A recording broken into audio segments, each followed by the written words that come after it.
Welcome to my YouTube channel OMEG teaching. প্রিয় শিক্ষার্থী বন্ধুরা, আজকের আলোচনার বিষয় হচ্ছে অ্যাডভার্বিয়াল ফ্রেজ। যাদের অ্যাডভার্বিয়াল ফ্রেজ নিয়ে সমস্যা আছে বা চিনতে পারে না, আশা করছি আজকের ভিডিও দেখার পর থেকে আর কোনো সমস্যা হবে না। তো প্রিয় শিক্ষার্থী বন্ধুরা, আমি আলোচনার পূর্বে আপনাদের কাছে ছোট্ট একটি রিকোয়েস্ট করব, আপনারা যারা আমার ইউটিউব চ্যানেলে নতুন, সাবস্ক্রাইব মাই ইউটিউব চ্যানেল, যাতে করে নিত্য নতুন ভিডিও যখন আপলোড করব সাথে সাথে আপনাদের কাছে পৌঁছে যায়। আর যারা ইতিমধ্যে সাবস্ক্রাইব করেছেন তাদেরকে অসংখ্য ধন্যবাদ। তো আমি আলোচনা শুরু করছি। প্রথমে দেখেন, আমি অ্যাডভার্ব এবং অ্যাডভার্বিয়াল ফ্রেজের মধ্যে পার্থক্য নিয়ে আলোচনা করেছি, অর্থাৎ অ্যাডভার্ব এবং অ্যাডভার্বিয়াল ফ্রেজটি কী সেটি আলোচনা করেছি। তারপর হচ্ছে অ্যাডভার্বিয়াল ফ্রেজ যেভাবে গঠিত হয় আলোচনা করছি। ওকে, তো দেখেন অ্যাডভার্ব যে ওয়ার্ড, ভার্ব, অ্যাডজেক্টিভ এবং অন্য অ্যাডভার্বকে মডিফাই করে তাকে অ্যাডভার্ব বলা হয়। আর অ্যাডভার্বিয়াল ফ্রেজ হচ্ছে যে ফ্রেজ অ্যাডভার্বের মতো কাজ করে তাকে অ্যাডভার্বিয়াল ফ্রেজ বলে। ওকে, তো এখন দেখেন, এখানে আমি এক্সাম্পল দিয়েছি, he will go to Dhaka. সে ঢাকা যাবে টুমরো। কখন যাবে? আগামীকালকে যাবে। ওকে, তো এখানে কয়টা ওয়ার্ড আছে? একটি ওয়ার্ড আছে, এবং এই জন্যই এটি হয়ে গেছে অ্যাডভার্ব। কিন্তু অ্যাডভার্বিয়াল ফ্রেজে হয়েছে, দেখেন, he will go to Dhaka the following day. সে পরের দিনে ঢাকা যাবে। তো এখানে আগামীকাল ঢাকা যাবে, পরের দিনে ঢাকা যাবে, একই কিন্তু। ওকে, কিন্তু দ্য ফলোয়িং ডে এটি হচ্ছে দুইয়ের অধিক ওয়ার্ড, অর্থাৎ দুই বা তার বেশি ওয়ার্ড হবে সেটি হয় অ্যাডভার্বিয়াল ফ্রেজ, এবং একটি ওয়ার্ড যদি হয় তবে সেটি হয়ে যায় অ্যাডভার্ব। ওকে, এটি হচ্ছে পার্থক্য। কিন্তু অ্যাডভার্ব এবং অ্যাডভার্বিয়াল ফ্রেজকে একই মানে একই ডব্লিউএস কোশ্চেনটি কিন্তু প্রশ্ন করা হয়। যেমন হোয়েন, হোয়েন দিয়ে কিন্তু এখানেও প্রশ্ন করা হয়েছে, এবং এখানেও কিন্তু হোয়েন দিয়ে প্রশ্ন করা হয়েছে। ওকে, নেক্সট দেখেন, দ্য হর্স রানস ফাস্ট। ঘোড়াটি দ্রুত দৌড়ায়। তো এখানে দেখেন, ফাস্ট হচ্ছে অ্যাডভার্ব, এবং এটি হচ্ছে একটা ওয়ার্ড। এবং এটা রানসকে মডিফাই করছে। অনুরূপভাবে দেখেন, the horse runs with great speed, মানে ঘোড়াটি খুব দ্রুত দৌড়ায়। তো এখানেও দেখেন, রানসকে উইথ গ্রেট স্পিড মডিফাই করেছে, এবং প্রায় সেম অর্থ কিন্তু প্রকাশ করেছে, দ্রুত। আর এটা হচ্ছে উইথ গ্রেট স্পিড, মানে অনেক দ্রুত। ওকে, অনেক দ্রুত। তো দেখেন, এটি হচ্ছে পার্থক্য। এখানে একটা ওয়ার্ড আছে আর এখানে তিনটি ওয়ার্ড আছে। ওকে, তা এই জন্যই এটি হয়েছে অ্যাডভার্ব আর এটি হয়েছে অ্যাডভার্বিয়াল ফ্রেজ। নেক্সট এক্সাম্পল দেখেন, দি অ্যাক্সিডেন্ট টুক প্লেস। দুর্ঘটনাটি ঘটেছিল হেয়ার, এখানে। তো প্রিয় শিক্ষার্থী বন্ধুরা, এখানে আর্টিকেলের একটু ব্যবহার বলে দিই, যে যে ওয়ার্ডের পূর্বে, যে ওয়ার্ডের প্রথম অক্ষর ভাওয়েল হয় তার পূর্বে যদি আর্টিকেল থাকে তবে সেই আর্টিকেল দি উচ্চারণ হবে, আর যদি কনসোনেন্ট হয় তবে দা উচ্চারণ হয়। এটি বলে দিই। তো তাহলে কী হচ্ছে এখানে? দি অ্যাক্সিডেন্ট টুক প্লেস হেয়ার, মানে দুর্ঘটনাটি এখানে ঘটেছিল। তো দেখেন, এখানে হেয়ার কিন্তু একটি ওয়ার্ড, এবং এখানে হোয়ার দিয়ে প্রশ্ন করা হয়েছে। অনুরূপভাবে দেখেন, অন দিস স্পট, এটিও কিন্তু হোয়ার দিয়ে প্রশ্ন করা হয়েছে। তো প্রশ্ন কিন্তু দুই জায়গাতেই হোয়ার দিয়ে করা হয়েছে, কিন্তু পার্থক্য কোথায়? এখানে তিনটি ওয়ার্ড মিলে একটা ফ্রেজ গঠিত হয়েছে, অর্থাৎ অ্যাডভার্বিয়াল ফ্রেজ গঠিত হয়েছে, আর এখানে একটি ওয়ার্ড। ওকে, এটি হচ্ছে অ্যাডভার্ব এবং অ্যাডভার্বিয়াল ফ্রেজের মধ্যে পার্থক্য। তো দেখেন, আমি এখন মেন আলোচনায়, অর্থাৎ অ্যাডভার্বিয়াল ফ্রেজ যেভাবে গঠিত হয় আমি সেগুলো এখন আলোচনা করব। আমি খুব সুন্দরভাবে বুঝিয়ে দেবো, আশা করছি আপনাদের কোনো সমস্যা হবে না বুঝতে। তো এখন দেখেন, প্রথমেই দেখেন, হোয়ার দিয়ে প্রশ্ন করে যে উত্তর পাওয়া যায় সেটি অ্যাডভার্বিয়াল ফ্রেজ হয়ে থাকে।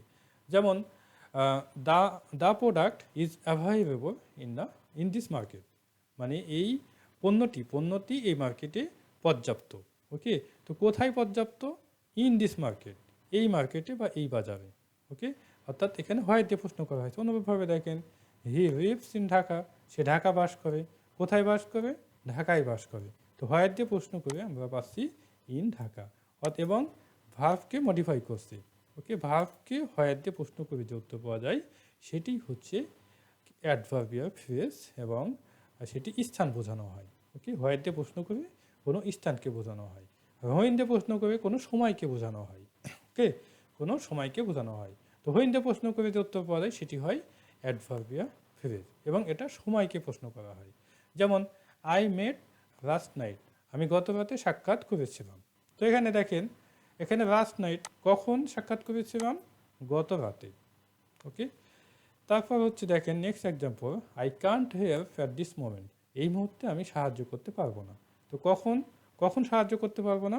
এই মুহূর্তে, অর্থাৎ হোয়েন দিয়ে প্রশ্ন করা হয়েছে এবং সময়কে বোঝানো হয়েছে।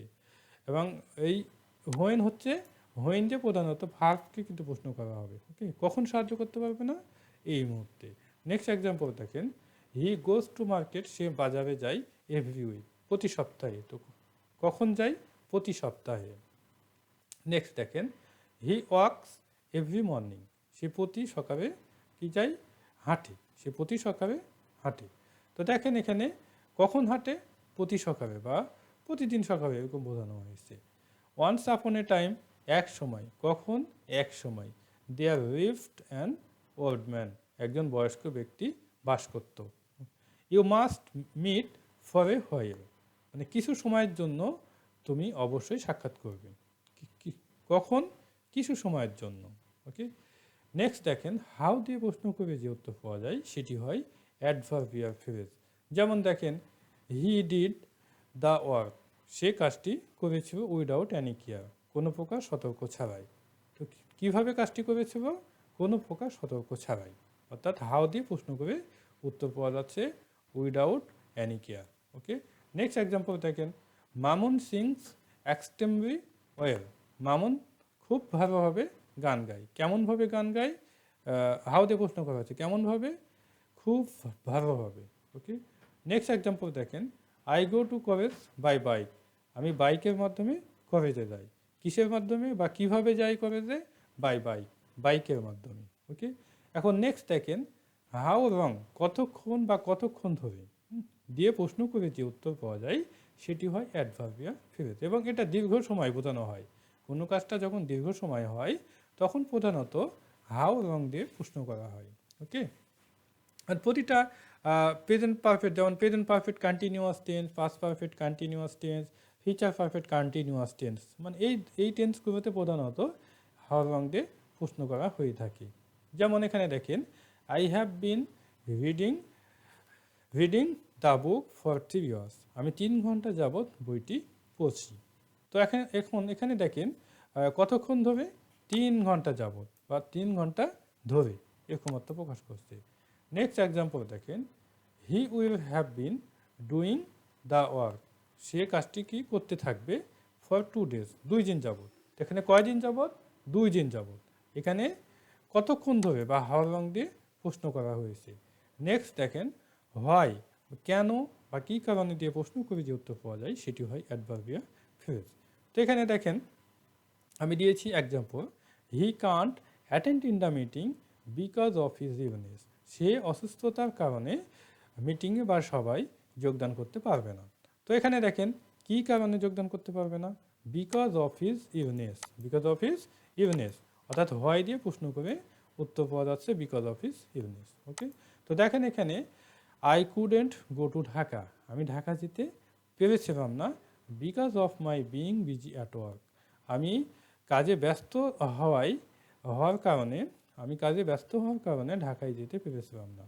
ওকে, তো এখানে একটি বিষয়, এখানে দেখেন বিইং দিয়েছি, বিইংয়ের পরে প্রধানত অ্যাডিটিভ হয়ে থাকে, এই জন্য বিজি হয়েছে। কিন্তু এখানে সরাসরি আমি পসেসিভ ফর্ম দিয়েছি, পসেসিভ ফর্মের পরে আমি নাউন ব্যবহার করেছি। ওকে, আর ট্রান্সফরমেশন সেন্টেন্স দেখলে বেশি বুঝতে পারবেন, ওখানে আপনারা দেখে নেবেন। তো I couldn't go to Dhaka because of my being busy at work, আমি কাজে ব্যস্ত থাকা বা ব্যস্ত হওয়ার কারণে আমি ঢাকা যেতে পেরেছিলাম না। ওকে, তো এখানেও কি হয় দিয়ে প্রশ্ন করা হয়েছে। নেক্সট এক্সাম্পল দেখেন, I work hard to succeed in life, আমি জীবনে সফলতা লাভ করার জন্য কঠোর পরিশ্রম করি। ওকে, তো এখানে কেন পরিশ্রম করি? জীবনে সফলতা লাভের জন্য। ওকে, অর্থাৎ হয় দিয়ে প্রশ্ন করে যে উত্তর পাওয়া যায় সেটি হয় অ্যাডভার্বিয়াল ফ্রেজ, এবং এটি দিয়ে কারণ বোঝানো হয়। ওকে, এখন নেক্সট দেখেন, হোয়াট পারপাস, কী উদ্দেশ্যে, কী উদ্দেশ্যে, অর্থাৎ হোয়াট পারপাসের অর্থ হচ্ছে কী উদ্দেশ্যে, এটি দিয়ে প্রশ্ন করে যে উত্তর পাওয়া যায় সেটি হয় অ্যাডভার্বিয়াল ফ্রেজ। যেমন দ্য স্টুডেন্ট স্টাডিড হার্ড, ছাত্রটি কঠোর অধ্যয়ন করেছিল in order to get a good job, ভালো চাকরি পাওয়ার উদ্দেশ্যে। ওকে, তো এখানে দেখেন এখানে কি হয়েছে? হোয়াট পারপাস দিয়ে প্রশ্ন করা হয়েছে, in order to get a good job. তার একটি বিষয় বলে নিই প্রিয় শিক্ষার্থী বন্ধুরা, দেখেন এখানে হোয়াইটে প্রশ্ন করে প্রধানত টু সাকসিড ইন ভার্ব, এখানেও কিন্তু ইনফিনিটিভ হয়েছে, এখানেও ইনফিনিটিভ হয়েছে, বা ইনফিনিটিভ অর্থাৎ হোয়াইটে প্রশ্ন করে ইনফিনিটিভ হয়ে থাকে, অথবা হোয়াট পারপাস অর্থাৎ কী উদ্দেশ্যে দিয়ে প্রশ্ন করে অনেক সময় ইনফিনিটিভ হয়ে থাকে। ওকে, দুটাই হয়ে থাকে। তো আপনারা যেই সেন্সে যখন আসবে প্রধানত সেই সেন্সে দিয়ে দিবেন বা বলে দেবেন যে এটা হচ্ছে অ্যাডভার্বিয়াল ফ্রেজ। নেক্সট এক্সাম্পল দেখেন, he came here to teach English, সে ইংরেজি পড়াতে এখানে এসেছিল। তো কী উদ্দেশ্যে এসেছিল?